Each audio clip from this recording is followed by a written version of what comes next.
ವೀಕ್ಷಕರೇ ಎಲ್ಲರಿಗೂ ಹೊಸ ವಿಡಿಯೋಗೆ ಸುಸ್ವಾಗತ. ಇವಾಗಷ್ಟೇ ಬಂತಂದರೆ ಬಿಗ್ ಬಾಸ್ ಕಡೆಯಿಂದ ಲೇಟೆಸ್ಟ್ ಪ್ರೋಮೋ ಅಪ್ಡೇಟ್ ಮಾಡಿದ್ದಾರೆ ಅಂತ ಹೇಳ್ಬೋದು.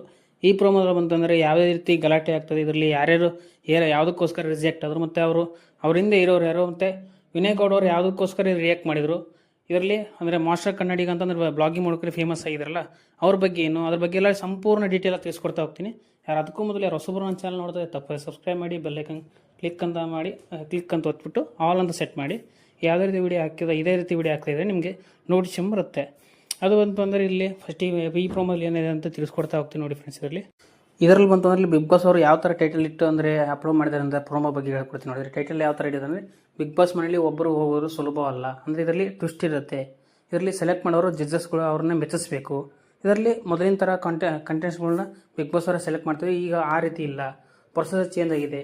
ಅದರ ಬಗ್ಗೆನೆಲ್ಲ ಡೀಟೇಲ್ ಆಗಿ ಇಲ್ಲದೆ ತಿಳಿಸ್ಕೊಡ್ತಾ ಹೋಗ್ತೀನಿ ನೋಡಿ. ಇದರಲ್ಲಿ ಈ ವಿಡಿಯೋದಲ್ಲಿ ಬಂದರೆ ಈ ಮೊದಲೇ ಪ್ರೋಮೋದಲ್ಲಿ ಸ್ಟಾರ್ಟಿಂಗ್ ಬರೋದೇ ಒಬ್ಬರು ಬ್ಲಾಗರ್ ಅಂದರೆ ಮಾನ್ಸ್ಟರ್ ಅಂತ ಬ್ಲಾಗಿಂಗ್ ಮಾಡ್ಕೊತಾನೆ ಸ್ಟಾರ್ಟಿಂಗ್ ಅವರು ಫೇಮಸ್ ಆಗಿದೆ. ಅಂದರೆ ರೀಸೆಂಟಾಗಿ ಈಗಷ್ಟೇ ಸ್ಟಾರ್ಟ್ ಮಾಡಿದಂತೆ ಅವರು 3 ತಿಂಗಳಿಂದ ನಾನು 3 ತಿಂಗಳಲ್ಲಿ ಎಲ್ಲರಿಗೂ ಫೇಮಸ್ ಆಗಿದ್ದೀನಿ.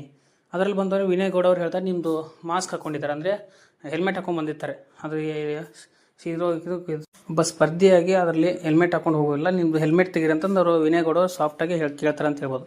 ಅದರಲ್ಲಿ ಬಂದು ಇರಲು ಮಾಸ್ಟರ್ ಅವ್ರು ಹೇಳ್ತಾರೆ, ಇಲ್ಲ ಸರ್ ನಾನು ತೆಗಿಯೋಕ್ಕಾಗಲ್ಲ, ಇದರಿಂದನೇ ನಾನು ಫೇಮಸ್ ಆಗಿದೆ, ಇದರಿಂದ ತೆಗೆಬಿಟ್ರೆ ನನಗೆ ಸರಿ ಅನ್ಸಲ್ಲ, ನಾನು ತೆಗಿಯೋಲ್ಲ ಅಂತಂದು ಒಂಥರ ಆರ್ಗ್ಯೂ ಮಾಡ್ತಾರೆ ಅಂತ ಹೇಳ್ಬೋದು.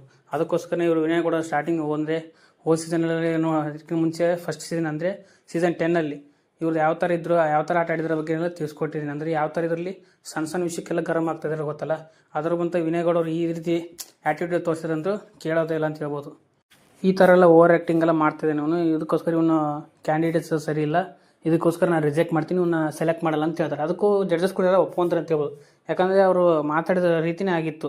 ಯಾಕಂದರೆ ನಾನು ಖಾಲಿ 3 ತಿಂಗಳಲ್ಲಿ ಈ ಮಾಸ್ಕ್ ಹಾಕ್ಕೊಂಡೆ ಫೇಮಸ್ ಆಗಿದ್ದೀನಿ, ಇದರಿಂದ ನಾನು ಜನಕ್ಕೆ ಗುರುತಿಡ್ತಾರೆ, ಯಾವುದೋ ಕಾರಣಕ್ಕೂ ನಾನು ಮಾಸ್ಕ್ ತೆಗಿಲ್ಲ ಅಂತಂದು ಥರ ಆರ್ಗ್ಯೂ ಮಾಡ್ತಾರೆ ಅಂತ ಹೇಳ್ಬೋದು. ಯಾಕಂದರೆ ಒಬ್ಬ ಬಿಗ್ ಬಾಸ್ ಸ್ಪರ್ಧೆಯಾಗಿ ಇಲ್ಲಿ ಒಳಗಡೆ ಹೋಗ್ಬೇಕಂದ್ರೆ ಎಲ್ಲ ರೀತಿಯೂ ಅಂದರೆ ಅವ್ರು ಹೇಳ್ತಾರೆ, ಜಡ್ಜಸ್ ಯಾವ ಥರ ಹೇಳ್ತಾರೆ ಅದ್ರ ಬಗ್ಗೆ ಕೇಳಲೇಬೇಕು. ಯಾಕಂದರೆ ನಾವು ಓದಿನಲ್ಲಿ ಅಗ್ನಿ ಪರೀಕ್ಷೆ ಅಂತಂದು ಈಗ ಹೊಸದಾಗಿ ಸ್ಟಾರ್ಟ್ ಆಗಿದೆಲ್ಲ, ಇದರಲ್ಲಿ ಬಂದಲ್ಲಿ ಅವರು ಜಡ್ಜಸ್ಗಳು ಹೇಳಿದ್ರೆ ಅದೇ ಫೈನಲ್. ಅವ್ರು ಸೆಲೆಕ್ಟ್ ಮಾಡಿದರೆ ಸ್ಟಾರ್ ಕಂಟೆಸ್ಟೆಂಟ್ ಆಗಿ ಒಳಗಡೆ ಕೂತ್ಕೊಂತಾರೆ ಅಂತ ಹೇಳ್ಬೋದು. ಅಂದರೆ ಬಿಗ್ ಬಾಸ್ ಮನೆಯಲ್ಲಿ ಅವ್ರು ಸೆಲೆಕ್ಟ್ ಆಗಿ ಆಟ ಆಡೋಕ್ಕೆ ಎಲಿಜಿಬಲ್ ಇದ್ದಾರೆ ಅಂತ ಅರ್ಥ. ಅದ್ರಲ್ಲಿ ಬಂದು ಇವರು ತಮ್ಮದೇ ತಾವು ತೋರಿಸ್ಬೇಕಂತಂದು ಆ್ಯಟಿಟ್ಯೂಡಲ್ಲಿ ಹೇಳೋದ್ರೆ ಕೇಳಿದ್ರೆ ಆಯಿತು ಹೋಗಿ ನೀವು ಅಂತಂದು ಇದರಲ್ಲಿ ವೀಡಿಯೋದಲ್ಲಿ ತಿಳಿಸಿದ್ನಲ್ಲ, ಮಂಜಾನು ಹಂಗೆ ಮಾಡ್ದೆ, ಮತ್ತು ಮಂಜಾಕನು ಹಂಗೆ ಬಂದು ಅವಳು ಹಂಗೆ ಮಾಡಿದ್ರು ಒಂಥರ ಆ್ಯಟಿಟ್ಯೂಡಲ್ಲಿ ಎಲ್ಲ ಬಂದುಬಿಟ್ಟು ತಮ್ಮ ಈಗೋ ಹರ್ಟ್ ಆಯ್ತು ಅಂತ ತಾವೇ ಹೋದ್ರು ಅಂತ ಹೇಳ್ಬೋದು. ಈಗ ಅದರಲ್ಲಿ ಎಲ್ಲರನ್ನೂ ಸೆಲೆಕ್ಟ್ ಮಾಡಿ ಅಂತೂ ಬಿಡೋಕ್ಕಾಗಲ್ಲ. ಬಿಗ್ ಬಾಸಲ್ಲಿ ಯಾರಿಗೆ ಯೋಗ್ಯತೆ ಇದೆ ಅವ್ರು ಮಾತ್ರ ಈ ಬಿಗ್ ಬಾಸ್ ಮನೆಯಲ್ಲಿ ಹೋಗಿ ಆಟ ಆಡಿ ಅವರ ವ್ಯಕ್ತಿತ್ವನ ಬೆಳೆಸ್ಕೊತಾರೆ ಅಂತ ಹೇಳ್ಬೋದು. ಅದೇ ಹೋದ ಸೀಸನಲ್ಲಿ ನೋಡಿದ್ರೆ ಗಿಲ್ಲಿ ನಟ ಅವರು ಅದೇ ರೀತಿ ತಮ್ಮ ವ್ಯಕ್ತಿತ್ವನ ಆಟ ತೋರಿಸ್ಕೊಂಡೇ ಸೆಲೆಕ್ಟ್ ಆಗಿ ಜನಗಳ ಪ್ರೀತಿ ಗಳಿಸಿ ಬಿಗ್ ಬಾಸ್ ವಿನ್ನರ್ ಆಗಿರೋ ಅಂತ ಹೇಳ್ಬೋದು. ಇದರಲ್ಲಿ ಬಂದವರಲ್ಲಿ ಸುಮಾರು ಜನಗಳು ಸುಮ್ಮನೆ ಹೇಗೋ ಫೇಮಸ್ ಆಗಿದ್ದೀನಿ, ಒಳಗಡೆ ಹೋಗ್ಬಿಟ್ರೆ ನನ್ನ ಲೈಫ್ ಸೆಟ್ಲ್ ಆಗಿಬಿಡುತ್ತೆ ಅನ್ನೋ ರೀತಿಯೇ ಆಡಿಯನ್ಸ್ ಕೊಟ್ಬಿಟ್ಟು ಸೆಲೆಕ್ಟ್ ಆಗಿದ್ರೆ ಅಂತ ಹೇಳ್ಬೋದು. ಇದರಲ್ಲಿ ಬಂದರೆ ಈಗ ಜಡ್ಜಸ್ಗಳು ಚೆನ್ನಾಗಿ ಕೊಟ್ಟಿದ್ರು ಅಂತ ಹೇಳ್ಬೋದು.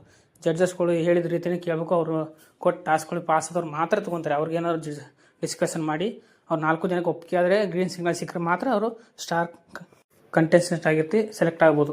ಅದೇ ರೀತಿ ಬಂದು ಇನ್ನೊಬ್ಬರು ಬರ್ತಾರೆ ಸ್ಪರ್ಧಿಗಳು, ಅದರಲ್ಲಿ ಯಾರು ಅಂತಾರೆ ಹೇಮಲತ್ ಅಂತಂದು, ಅವರಿಗೆ ನಿರಂಜನ್ ದೇಶಪಾಂಡೆ ಅವರು ಸ್ಟಾರ್ಟಿಂಗ್ ಮಾತಾಡ್ತಾನೆ ಇದು ಒಂಥರ ಜಾಲತಾಣಗಳಲ್ಲಿ ನೋಡ್ತಾ ಹೋದರೆ ಅದೇ ಹೈಲೈಟ್ ಆಗಿದೆ ಅಂತ ಹೇಳ್ಬೋದು. ಅವ್ರು ಒಂಥರ ಏಕೋ ಕೊಡ್ತಾರೆ ಗೊತ್ತಾ, ಅಂತ ಕೇಳಂದರೆ ಯಾವುದೋ ರೀತಿ ಒಂದು ಟಾಸ್ಕ್ ಕೊಟ್ಟಿದ್ರೆ ಅಂತ ಹೇಳ್ಬೋದು. ಇರಲಿ ಅವ್ರಿಗೆ ವಿನಯ್ ಗೌಡ ಅವ್ರು ನೋಡ್ಬಿಟ್ಟು ಸಿಟ್ಟಲ್ಲಿ ಏನೋ ಮಾತಾಡ್ಬೇಕಂದು ಇರಲಿ ಪ್ರೋಮೋದಲ್ಲಿ ಅಷ್ಟೊಂದು ಸರಿ ಹೇಳಿಲ್ಲ. ಇದರಲ್ಲಿ ಎಪಿಸೋಡ್ ಪೂರ್ತಿ ನೋಡಿದರೆ ಗೊತ್ತಾಗುತ್ತೆ ಅಂತ ಹೇಳ್ಬೋದು. ಜಸ್ಟ್ ಈ ಪ್ರೋಮೋದಲ್ಲಿ ಯಾವ ಥರ ಎಡಿಟ್ ಮಾಡಿದರೆ ಒಂಥರ ಯಾರೊಬ್ಬರು ಅಂದರೆ ಮಾಸ್ಕ್ ತೆಗಿಲ್ಲಲ್ಲ, ಅದಕ್ಕೋಸ್ಕರ ವಿನಯ್ ಅವರು ಗರಂ ಆದ್ರು ಅಂತ ಹೇಳ್ಬೋದು. ಮತ್ತು ಇವರು ಹೇಮಲತಾ ಅನ್ನೋರು ಇದ್ದಾರಲ್ಲ, ಅವರು ಕೂಡ ಸ್ಟಾರ್ಟಿಂಗಲ್ಲೇ ಅಂದರೆ ಆಡೋಕೆ ಬಂದಾಗ ಚೆನ್ನಾಗಿದ್ರೆ ಅಂತ ಹೇಳ್ಬೋದು. ಸ್ಟಾರ್ಟಿಂಗ್ ಎಂಟ್ರಿ ಚೆನ್ನಾಗಿತ್ತು, ಆದರೂ ಕೂಡ ಅವರು ಸ್ಟಾರ್ಟಿಂಗ್ ಅವ್ರು ಹೇಳಿ ಟಾಸ್ಕಲ್ಲಿ ಏನಾದರೂ ಫೇಲ್ ಆದ್ರೆ ಅನಿಸುತ್ತೆ, ಅದಕ್ಕೋಸ್ಕರ ರಿಜೆಕ್ಟ್ ಆದ್ರೆ ಅಂತ ಹೇಳ್ಬೋದು.